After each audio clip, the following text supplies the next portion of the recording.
നമസ്കാരം. മനോജി, അടുത്തിടെ ഒരു സുപ്രീം കോടതി ജഡ്ജി ഒരു പരാമർശം നടത്തിയിരുന്നു. അതായത് കുംഭമേളയ്ക്ക് ചെലവഴിക്കുന്ന പൈസ ഉണ്ടെങ്കിൽ 150 സ്കൂളുകൾ നടത്താനുള്ള ഒരു തുകയാകുമല്ലോ എന്നുള്ള രീതിയിലൊരു പരാമർശം. തീർച്ചയായിട്ടും. അപ്പൊ ഇത് സോഷ്യൽ മീഡിയയിലൊക്കെ ചർച്ചയായിട്ടുണ്ട്. ഇത്തരത്തിൽ ആ ഒരു വിഷയത്തെക്കുറിച്ചൊരു ഫേസ്ബുക്ക് കുറിപ്പും ഇപ്പോൾ ചർച്ചയാകുന്നുണ്ട്. ബാലരാമ കൈമൾ എന്ന് പറഞ്ഞിട്ടുള്ള ഒരു ആൾ എഴുതിയ പോസ്റ്റാണ്. അപ്പം ആ ഒരു വിഷയത്തിൽ മനോജി ഒന്ന് പ്രതികരിക്കാമോ? അതിനു മുമ്പേ എനിക്ക് തോന്നുന്നു അനീഷ, കണക്കുകൾ ഒന്ന് വായിക്കുന്നത് നന്നായിരിക്കും. ബാലരാമ കൈമൾ അദ്ദേഹം വളരെ വിശദമായി തന്നെ കുംഭമേളയുടെ കണക്കുകൾ പറഞ്ഞിട്ടുണ്ട്. അതിൻ്റെ വരവ് ചെലവ് കണക്കുകൾ, അതിനുകൊണ്ടുണ്ടായ ലാഭം. ഉത്തർപ്രദേശിലെ കുംഭമേളയെക്കുറിച്ചാണ് അദ്ദേഹം ആ കുറിപ്പ് എഴുതിയിരിക്കുന്നത്. പക്ഷെ നമ്മുടെ വിഷയത്തിൽ ഒരു ചെറിയ ട്വിസ്റ്റ് ഉണ്ട്, അത് ഞാൻ പറയാം. ആദ്യം ആ കണക്കുകളൊന്ന് വായിക്കുന്നത് നന്നായിരിക്കും എന്ന് തോന്നുന്നു. അതായത് ഏകദേശം 1.2 ലക്ഷം കോടി രൂപയുടെ സാമ്പത്തിക നേട്ടം സൃഷ്ടിച്ചു 2019 കുംഭമേളയിൽ. 2025 മഹാകുംഭമേള അതിന് 7,500 കോടി ചെലവഴിച്ചപ്പോൾ സംസ്ഥാനത്തിന് 3 ലക്ഷം കോടിയിലധികം രൂപയുടെ സാമ്പത്തിക ചലനമാണ് തിരികെ ലഭിച്ചത്. തീർച്ചയായിട്ടും.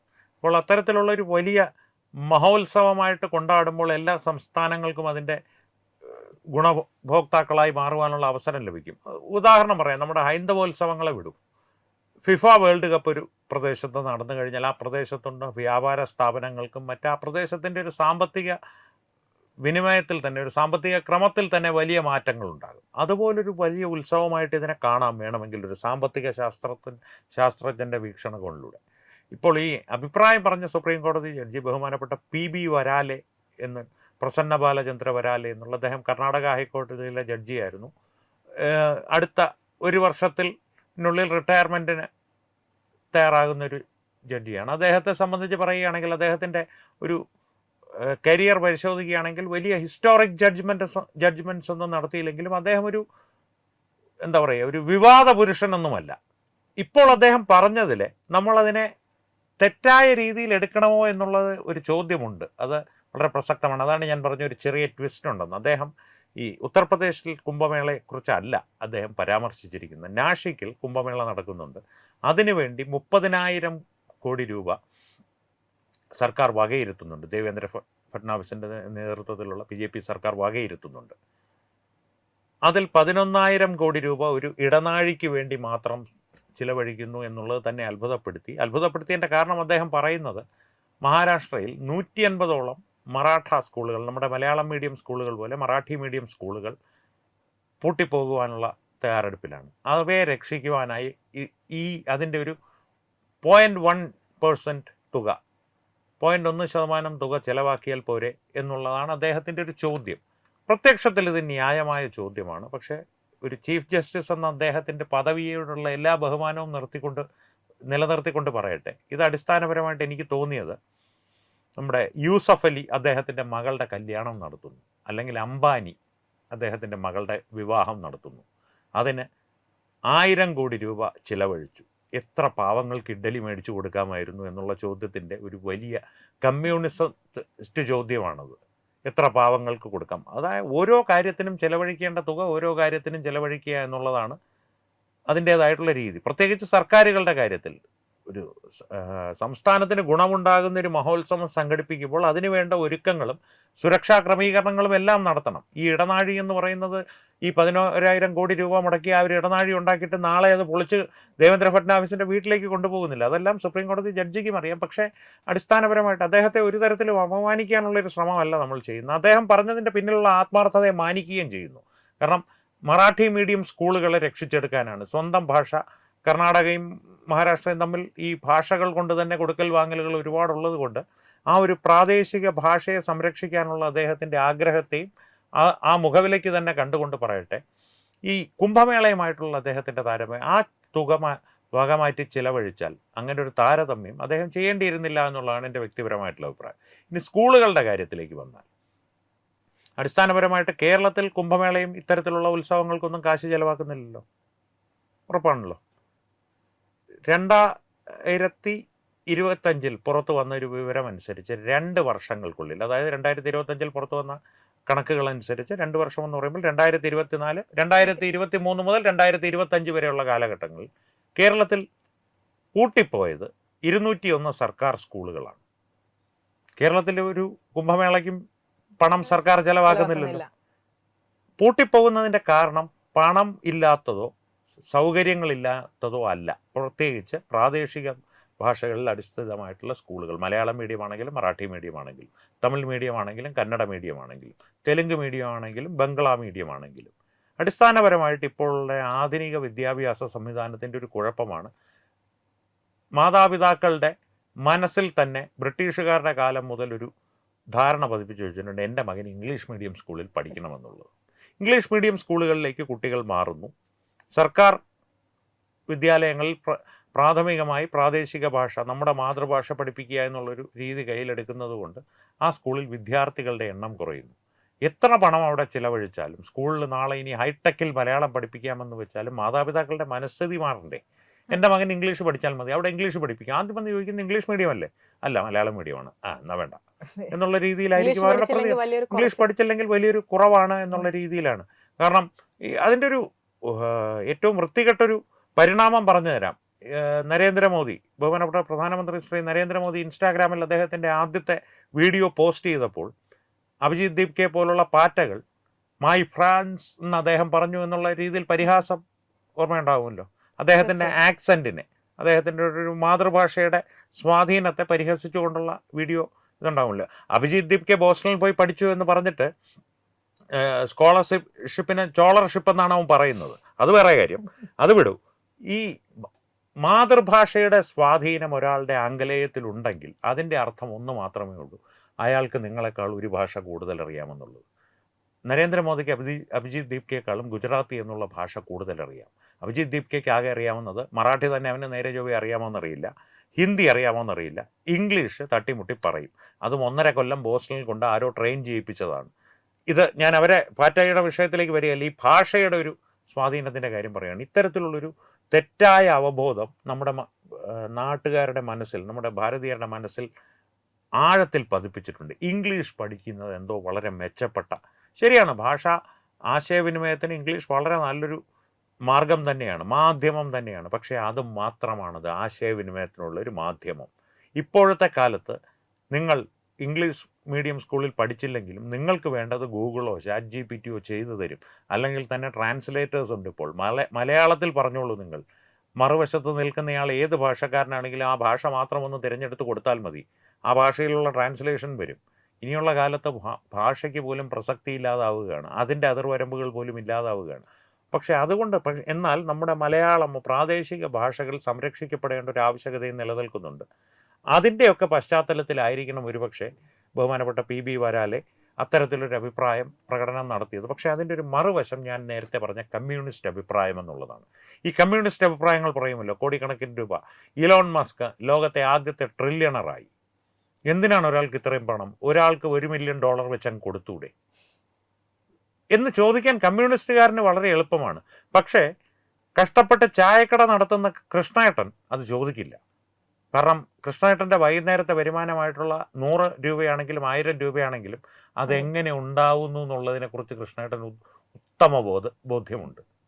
PB വരാലെ കഷ്ടപ്പെടുന്നില്ല എന്നല്ല ഞാൻ പറയുന്നത്. പക്ഷേ ഇന്നത്തെ സാമൂഹിക വ്യവസ്ഥിതിയിൽ അദ്ദേഹം ഒരു എലീറ്റ് ക്ലാസ്സാണ്, കമ്മ്യൂണിസ്റ്റുകാരും ഒരു എലീറ്റ് ക്ലാസ്സാണ് ഇത്തരത്തിലുള്ള തത്വചിന്തകൾ നടത്തുന്നത്. ഈ തത്വചിന്തകൾ പറയുന്നവരെല്ലാം അവരുടെ ഒരു സാമ്പത്തിക സാമൂഹിക പശ്ചാത്തലം നിങ്ങളൊന്ന് പരിശോധിച്ച് നോക്കിക്കോളൂ. ചാരുകസേരയിൽ കിടന്ന് ഇത്തരത്തിലുള്ള അഭിപ്രായങ്ങൾ പറയുവാനുള്ള സൗകര്യങ്ങൾ അവർക്ക് ഉണ്ടായിരിക്കുമെന്നുള്ള കാര്യം ഉറപ്പാണ്. അതായത് തടി അനങ്ങി പണിയെടുക്കേണ്ട കാര്യമില്ല. ചീഫ് ജസ്റ്റിസുമാർ അങ്ങനെയാണെന്നല്ല ഞാൻ പറയുന്നത്. പക്ഷേ അദ്ദേഹം ഈ പറഞ്ഞ അഭിപ്രായം ഇത്തരത്തിലുള്ള സാമൂഹിക വ്യവസ്ഥയിൽപ്പെട്ടിട്ടുള്ള ചില ബുദ്ധിജീവികളെന്ന് സ്വയം നടിക്കുന്നവരുടെ അഭിപ്രായമാണ്, അഭിപ്രായത്തിൻ്റെ ഒരു ധ്വനിയാണ് അദ്ദേഹത്തിൻ്റെ ഈ അഭിപ്രായത്തിലുള്ളതെന്ന് ഖേദപൂർവ്വം പറയേണ്ടിയിരിക്കുന്നു. കാരണം അദ്ദേഹം ഒരു വളരെ ഉന്നതമായിട്ടുള്ള സ്ഥാനത്തിരിക്കുന്ന ഒരു വ്യക്തിയാണ്. കാരണം രാജ്യത്തിൻ്റെ ഭാഗധേയങ്ങൾ അല്ലെങ്കിൽ രാജ്യത്തിൻ്റെ ഭാവി തന്നെ തീരുമാനിക്കാവുന്ന വിധികൾ പ്രഖ്യാപിക്കേണ്ട ഒരു ജഡ്ജിയാണ് അദ്ദേഹം. അദ്ദേഹത്തിൻ്റെ ഇതിലൊരു കമ്മ്യൂണിസത്തിൻ്റെ ഭാഷയിൽ ഒരു കമ്മ്യൂണിസത്തിൻ്റെ ഛായ വരുന്നു എന്നുള്ളത് ഖേദകരമാണ്. അദ്ദേഹം തന്നെ അത് മനസ്സിലാക്കുമെന്ന് കരുതുന്നു.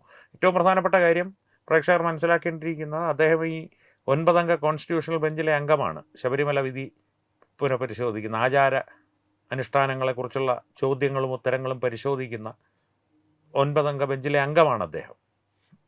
അപ്പോൾ അതുകൊണ്ട് എന്തെങ്കിലും കുഴപ്പമുണ്ടാകുമെന്നല്ല ഞാൻ പറഞ്ഞു വരുന്നു. പക്ഷേ അദ്ദേഹത്തിൻ്റെ ഈ ഒരു അഭിപ്രായ പ്രകടനം ഒരു വിഷയത്തെക്കുറിച്ച് പൂർണ്ണമായും പഠിക്കാതുള്ളൊരു അഭിപ്രായ പ്രകടനമായി പോയി എന്നുള്ളൊരു അഭിപ്രായം എനിക്കുണ്ട് വ്യക്തിപരമായിട്ട്. കാരണം എല്ലാ വിഷയത്തിനെക്കുറിച്ചും എല്ലാവർക്കും ഗഹനമായ ജ്ഞാനം ഉണ്ടായിരിക്കണമെന്നില്ല. പക്ഷേ ആ അവസരത്തിൽ അദ്ദേഹം ഒരുപക്ഷെ 150 സ്കൂളുകൾ പൂട്ടിപ്പോയി. ഒരു ചീഫ് ജസ്റ്റിസ് ആകേണ്ട ഒരാൾ, അദ്ദേഹം ഒരിക്കലും ആകാൻ പോകുന്നില്ല. അദ്ദേഹത്തിൻ്റെ റിട്ടയർമെൻറ്റ് പ്രായം വെച്ചിട്ട് അടുത്ത വർഷം ജൂണിൽ അദ്ദേഹം റിട്ടയർ ചെയ്യുകയാണ്. ചീഫ് ജസ്റ്റിസ് ആവില്ല. എന്നാൽ പോലും സുപ്രീം കോടതി ജഡ്ജിയുടെ സ്ഥാനത്തിരിക്കുന്ന ഒരാൾ കൃത്യമായിട്ട് പറയേണ്ടിയിരുന്നത് എന്തുകൊണ്ടാണ് ഇത്തരത്തിലൊരു സാഹചര്യം ഉണ്ടാകുന്നത്. അദ്ദേഹത്തിന് അത് മനസ്സിലാവേണ്ടതാണ്. കാരണം ഇംഗ്ലീഷ് മീഡിയത്തിലേക്കുള്ള കുട്ടികളുടെ ഒഴുക്ക്, അതിന് മാതാപിതാക്കളുടെ ഒരു ആഗ്രഹം, അതിനെയെല്ലാം തിരുത്താൻ നമുക്ക് എന്ത് ചെയ്യാൻ സാധിക്കുമെന്നുള്ള വിഷയത്തിലേക്ക് ചർച്ച കൊണ്ടുപോകാൻ അദ്ദേഹത്തിന് വളരെ എളുപ്പത്തിൽ സാധിക്കുമായിരുന്നു. ഇപ്പോൾ ഇരിക്കുന്ന എന്താണ്, ഈ ഒരു 0.1% എന്നുള്ള ആ ഒരു ശതമാനക്കണക്കിൽ ആ വാദപ്രതിവാദങ്ങൾ ഒതുങ്ങി നിന്നു. പരിഹരിക്കപ്പെടേണ്ട വിഷയം മറന്നുപോവുകയും ചെയ്തു ആളുകൾ. സ്കൂളുകൾ പൂട്ടപ്പെടുന്നു. 150 മറാഠി സ്കൂളുകൾ അടച്ചുപൂട്ടലിൻ്റെ വക്കിലാണെന്നുള്ള വിഷയം ഇപ്പോൾ ആരും ചർച്ച ചെയ്യുന്നില്ല. അതാണ് വളരെ പ്രധാനപ്പെട്ട ഒരു പോയിന്റ് ഇതിൽ പറയേണ്ടത്, എടുത്തു കാണേണ്ടത്. അത് മറ്റൊരു രീതിയിലാണ് വളച്ചൊടിച്ച് മാധ്യമങ്ങൾ ആഘോഷിക്കുന്നത്. തീർച്ചയായിട്ടും അങ്ങനെ അതിനൊരു അവസരം അദ്ദേഹമായിട്ട് നൽകിയതാണ്. അതിന് അദ്ദേഹത്തെ അല്ലാതെ ആരെയും കുറ്റം പറയുവാൻ സാധിക്കില്ല. അദ്ദേഹം അത് മനഃപൂർവ്വം ചെയ്തതല്ല എന്ന് തന്നെയാണ് ഞാൻ വിശ്വസിക്കുന്നത്. കാരണം ഞാൻ അദ്ദേഹത്തിൻ്റെ പ്രസംഗം കേട്ടിട്ടില്ലെങ്കിൽ പോലും പൂർണ്ണമായിട്ടും അതിൻ്റെ ട്രാൻസ്ക്രിപ്റ്റ് വായിച്ചതാണ്. അതിലൊരിടത്തും അദ്ദേഹത്തിൻ്റെ ഒരു മലീഷ്യസ് ഇൻറ്റൻറ്റ്, ഒരു ദുർവിചാരമുണ്ടെന്ന് നമുക്ക് തോന്നുകയില്ല. അദ്ദേഹം വളരെ ആത്മാർത്ഥമായിട്ട് മറാഠി മീഡിയം സ്കൂളുകൾ പൂട്ടിപ്പോകുന്നത് ശരിയല്ല എന്നുള്ള രീതിയിലാണ് അദ്ദേഹത്തിൻ്റെ അഭിപ്രായ പ്രകടനം അവിടെ നടത്തിയിരിക്കുന്നത്. അതുകൊണ്ട് തന്നെ അത്തരത്തിലൊരു അഭിപ്രായ പ്രകടനം നടത്തുന്നതിന് മുൻപ് അദ്ദേഹം ഒന്ന് ശ്രദ്ധിക്കേണ്ടിയിരുന്നു. അല്ലെങ്കിൽ ആ വിഷയത്തിൻ്റെ ശരിക്കുള്ള കാരണം എന്താണ്, ഈ അടച്ചുപൂട്ടലിൻ്റെ വക്കിലെത്തി നിൽക്കുന്ന ഈ 150 സ്കൂളുകൾ അവിടെ എത്തപ്പെട്ടതിൻ്റെ കാരണം എന്താണ് എന്നൊന്ന് പരിശോധിക്കേണ്ടിയിരുന്നു. അദ്ദേഹം പറയുന്നുണ്ട് ഈ സ്കൂളുകളിൽ അടിസ്ഥാന സൗകര്യങ്ങൾ കുറവാണ് എന്നുള്ളത്. അതുമല്ല ഈ സ്കൂളുകൾ അടച്ചുപൂട്ടുന്നതിൻ്റെ വിഷയം. മറാഠി സ്കൂളുകൾ അടച്ചുപൂട്ടുന്നതിൻ്റെ വിഷയം അടിസ്ഥാന സൗകര്യങ്ങൾ ഇല്ലാഞ്ഞിട്ടോ ഒന്നുമല്ല. അതിനേക്കാൾ അടിസ്ഥാന സൗകര്യം കുറഞ്ഞിട്ടുള്ള ഇംഗ്ലീഷ് മീഡിയം പഠിപ്പിക്കുന്ന സ്കൂളുകളിൽ കുട്ടികളെ കൊണ്ട് ചേർക്കുവാൻ മാതാപിതാക്കൾ തയ്യാറാകും. അവിടെ കുട്ടികളുടെ എണ്ണം കൂടുതലായിരിക്കും. ഇംഗ്ലീഷ് ആ ഭാഷയോടുള്ള അമിതമായിട്ടുള്ള ഒരു ആദരവ് അല്ലെങ്കിൽ ഒരു അടിമത്വ മനോഭാവം നമ്മുടെ നാട്ടിലുണ്ടെന്നുള്ളത് ദുഃഖകരമായിട്ടുള്ളൊരു വസ്തുതയാണ്. അത് അദ്ദേഹത്തിന് മനസ്സിലാകണം. കാരണം ഈ മറാഠി കന്നഡ ഭാഷ മാതൃഭാഷയായിട്ടുള്ളവർക്ക് ആ ഭാഷയോടുള്ള സ്നേഹം വളരെ വലുതാണ്. നമ്മുടെ മലയാളികളെ പോലൊന്നും അല്ല, ദൗർഭാഗ്യവശാൽ മലയാളികളുടെ കാര്യത്തിൽ പറഞ്ഞാണ്. അതുകൊണ്ട് തന്നെ അദ്ദേഹം അത് മനസ്സിലാക്കേണ്ടതായിരുന്നു എന്നുള്ളതാണ് ഒരു യാഥാർത്ഥ്യം. നിഷ, എനിക്ക് തോന്നുന്നത് ഈ ഒരു വിഷയത്തിൽ ചർച്ചകൾ തിരിച്ച് ഈ സ്കൂളുകൾ എന്തുകൊണ്ട് അടച്ചുപൂട്ടലിൻ്റെ വക്കിലെത്തുന്നു, അടിസ്ഥാന സൗകര്യങ്ങൾ കുറവാണെങ്കിൽ അത് മെച്ചപ്പെടുത്തുക തന്നെ വേണം. പക്ഷേ മഹാരാഷ്ട്ര പോലൊരു സംസ്ഥാനത്ത് കുംഭമേളയ്ക്ക് ചിലവാക്കുന്ന 33,000 കോടി രൂപ കൊണ്ട് വേണ്ട അത് ചെയ്യുവാനായിട്ട്. ശരിയാണ്, നാളെ സുപ്രീം കോടതി സ്വമേധയാ മഹാരാഷ്ട്ര സർക്കാരിനൊരു നിർദ്ദേശം നൽകുകയാണ്. നിങ്ങൾ ഈ സ്കൂളുകളുടെ അടിസ്ഥാന സംവിധാനങ്ങൾ പരിശോധിച്ച് മെച്ചപ്പെടുത്തണം, അതിൽ സ്കൂളുകൾ കൂടുതൽ മെച്ചപ്പെട്ട രീതിയിൽ പരിഷ്കരിക്കണം, അതിനെ പുനരുദ്ധാരണം ചെയ്യണമെന്ന് പറഞ്ഞു കഴിഞ്ഞാൽ അതിനുള്ള ഫണ്ട് മഹാരാഷ്ട്ര എന്ന് പറയുന്നത് കേരളത്തെ പോലെ അല്ല, ഭാരതത്തിലെ ഏറ്റവും സമ്പന്നമായ സംസ്ഥാനങ്ങളിലൊന്നാണ്. 33,000 കോടി രൂപ എന്ന് പറയുന്നത് അവർക്ക് വെറും കപ്പലണ്ടി കാശെന്ന് പറയാൻ വേണമെങ്കിൽ നമ്മൾ പറയുമല്ലോ, വെറും പീനട്സ് ആണെന്ന് പറയുമല്ലോ, വെറും കപ്പലണ്ടി കാശാണ് അവർക്ക്. അത് ചെയ്യാവുന്നതേ ഉള്ളൂ. അതിനവരെ സർക്കാരുകളെ നിർദ്ദേശിക്കുക, അതിനെന്തെങ്കിലും ഒരു മാർഗനിർദ്ദേശം നൽകൂ. സർക്കാരിൻ്റെ ഭാഗത്തു നിന്ന് എന്തെങ്കിലും വീഴ്ചയോ അശ്രദ്ധയോ ഉണ്ടായിട്ടുണ്ടെങ്കിൽ അത് പരിഹരിക്കാൻ. അതാണ് ഞാൻ പറഞ്ഞത്. ഇപ്പോൾ സംഭവിച്ചിരിക്കുന്ന ഈ യഥാർത്ഥ വിഷയത്തിൽ നിന്ന് ശ്രദ്ധ മാറിയിരിക്കുന്നു. ഒരു കാര്യവുമില്ലാത്തൊരു ചർച്ചയിലേക്ക് ഇത് വഴുതി വീണിരിക്കുന്നു. വാദങ്ങൾ, പ്രതിവാദങ്ങൾ, ആരോപണങ്ങൾ ഒക്കെയായി ഇത് മാറിയിരിക്കുന്നു. അത്തരത്തിലൊരു വാദത്തിന് അവസരം കൊടുത്തത് ഒരു ബഹുമാനപ്പെട്ട സുപ്രീം കോടതി ജഡ്ജി മാത്രം തന്നെയാണ് എന്നുള്ളത് വളരെ ഖേദകരമാണ്. അതിനും അപ്പുറത്തേക്ക് ഈ വിഷയത്തിൽ, ഈ കുംഭമേള വിഷയത്തിൽ ഒരു ചർച്ചയ്ക്ക് പ്രസക്തി ഉണ്ടെന്ന് എനിക്ക് തോന്നുന്നില്ല നിഷ. എന്തായാലും ഇത്തരം വിഷയങ്ങളിൽ സത്യങ്ങൾ ചർച്ച ചെയ്യപ്പെട്ടെ അല്ലേ? കാരണം നമ്മുടെ മാധ്യമങ്ങളുടെ ഒക്കെ അവസ്ഥ അറിയാലോ. ഒരു കാര്യം കിട്ടിക്കഴിഞ്ഞത് വളച്ചൊടിച്ച് ഏത് രീതിയിലും കേന്ദ്ര സർക്കാരിനെതിരെ, അല്ലെ മോദി സർക്കാരിനെതിരെ, നരേന്ദ്രമോദിക്കെതിരെ, ഹിന്ദുക്കൾക്കെതിരെയാണ്. ഇതിൽ നരേന്ദ്രമോദി ഒന്നുമില്ല, ഇത് ഹിന്ദുക്കൾക്കെതിരെയാണ്. കുംഭമേള ഒരു ജഡ്ജി പറഞ്ഞത് കേട്ടോ ഒരു നിമിഷത്തെ ഒരു ആത്മരതി ഉണ്ടല്ലോ, അതാണ് ഇവിടെ നടക്കുന്നത്. അപ്പൊ അതും കൂടെ പറയാൻ വരികയായിരുന്നു.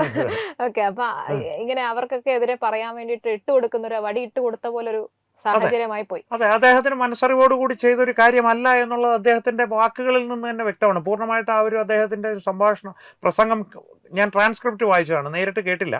ട്രാൻസ്ക്രിപ്റ്റ് വായിച്ചതാണ്. അതിൽ ഒരിടത്തും ഞാൻ നേരത്തെ പറഞ്ഞ പോലെ ഒരു മലീഷ്യസ് ഇൻറ്റൻറ്റ് ഇല്ല. അതുകൊണ്ട് അദ്ദേഹത്തെ നമുക്ക് പൂർണ്ണമായും കുറ്റപ്പെടുത്തുവാൻ സാധിക്കില്ല. പക്ഷേ അദ്ദേഹം ഇരിക്കുന്ന ഒരു പദവി വെച്ച് നോക്കുമ്പോൾ അത്തരത്തിലൊരു പാളിച്ച അദ്ദേഹത്തിൻ്റെ ഭാഗത്തുനിന്ന് ഉണ്ടാവാൻ പാടില്ലാത്തതായിരുന്നു. ഉണ്ടായത് ദൗർഭാഗ്യകരമായി പോയെന്നേ പറയുവാൻ സാധിക്കുകയുള്ളൂ. എന്തായാലും ഇതുപോലുള്ള കൂടുതൽ വിഷയങ്ങൾ നമ്മൾ ചർച്ചയുമായിട്ട് വീണ്ടും വരുന്നതായിരിക്കും. അപ്പോൾ മനോജി, നമസ്തേ, നന്ദി. നമസ്കാരം. HIV അണുബാധ സന്തോഷപൂർണമായ ഒരു ജീവിതത്തിന് തടസ്സമല്ല. HIV അണുബാധയ്ക്ക് ഫലപ്രദമായ ചികിത്സ ഇന്ന് ലഭ്യമാണ്. ഇതിന് യഥാസമയം അണുബാധ കണ്ടെത്തുന്നതും കാലേക്കൂട്ടി ചികിത്സ നടത്തേണ്ടതും അത്യാവശ്യമാണ്. സൗജന്യമായ ചികിത്സയും മാർഗനിർദ്ദേശങ്ങളും സർക്കാർ ആശുപത്രികളിലെ ART അഥവാ ഉഷസ് കേന്ദ്രങ്ങളിൽ ലഭ്യമാണ്. ആരോഗ്യ സംരക്ഷണം ഓരോരുത്തരുടെയും ഉത്തരവാദിത്തമാണ്.